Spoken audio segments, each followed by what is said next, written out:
अब विज ने लॉर्ड राइमस के पास भेज दिया था गोकू और वेजिटा को ट्रेनिंग करने के लिए, और ये सारी बातें पता चल चुकी थी ब्लैक और जामासु को, और वो दोनों सोच रहे थे कि आखिरकार अब इन दोनों का क्या करना चाहिए। और अब विज ने ग्रैंड ज़ेनो को ढूंढने के लिए तांजीरो और साइतामा को भेजा था, और अब तांजीरो और साइतामा दोनों ढूंढ रहे होते हैं ज़ेनो को। तभी तांजीरो को एक सिग्नल मिलता है जहाँ से ज़ेनो की लोकेशन पता चल रही थी उन्हें, और तभी साइतामा कहता है कि क्या हमें इतने जल्दी ज़ेनो मिल गए, वाह ये तो बड़ा आसान था। और तभी तांजीरो डरा हुआ कहता है कि नहीं ये कुछ और है, मुझे कुछ अजीब सा महसूस हो रहा है। और तभी साइतामा कहता है कि इसमें अजीब क्या है, हमें तो ज़ेनो की लोकेशन मिल रही है, एक काम करते हैं वहाँ जाकर ही देखते हैं, तभी पता चलेगा कि आखिरकार वहाँ पे है क्या। और तभी वो लोग उस लोकेशन पर पहुंच जाते हैं जहाँ पर ज़ेनो के सिग्नल्स आ रहे थे।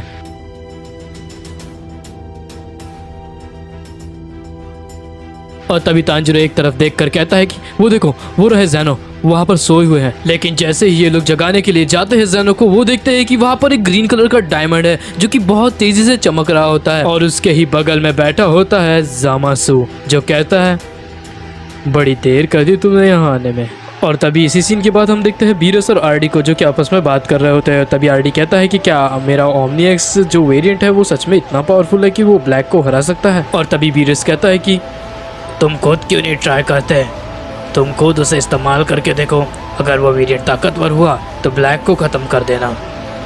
और बीरस की ये बातें सुनकर आरडी ट्रांसफॉर्म हो जाता है ओमनी एक्स में। लेकिन जैसे ही वो ओमनी एक्स में ट्रांसफॉर्म होता है वैसे ही वो देखता है कि वो एक राजमहल में था, और जस्ट उसके सामने बैठा हुआ था ओमनी एक्स। और तभी ओमनी एक्स कहता है आखिरकार तुम मुझे क्यों जगा रहे हो, क्या काम है मुझसे। और तभी आरडी हंसते हुए कहता है कि तुम्हें किसी ने बताया नहीं क्या तुम मेरे वेरिएंट हो, अगर तुम मेरी मदद नहीं करोगे तो मैं तुम्हें अपनी वॉच से इरेज कर दूंगा। और ये सुनते ही ओमनी एक्स आरडी की गर्दन उड़ा देता है।